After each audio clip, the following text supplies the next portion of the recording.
ঘৰত জন্ম লৈছোঁ যেতিয়া কাম বন কৰি খাবই লাগিব। 9, 10ৰ পৰা ষ্টাৰ্ট কৰিছোঁ কামৰ। যোগালী কামত যাওঁ বাৰু, বেলেগ কাম নহয়। যোগালী কামত যাওঁ, যোগালী কামত যাই পেলাই কিমাননো পাওঁ, 400 ইমানেই পাওঁ, 400 মানে পাওঁ। কাম চাম কৰি পেলাই কলেজ গৈ আছোঁ। কলেজ যাওঁ এতিয়া একে 9, 10ৰ পৰা ষ্টাৰ্ট কৰিছোঁ। আজিলৈ কাম কৰি আছোঁ। BA 4th চেম পালোঁ, বৰ্তমান 4th চেম পাই আছোঁ।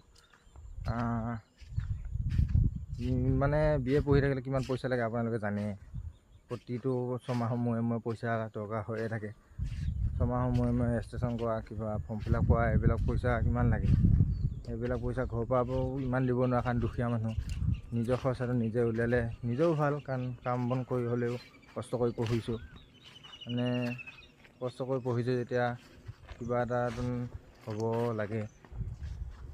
ছাকচেছ হ'ম বুলি আশা কৰিছোঁ। আপোনালোকে ছাপোৰ্ট কৰিব।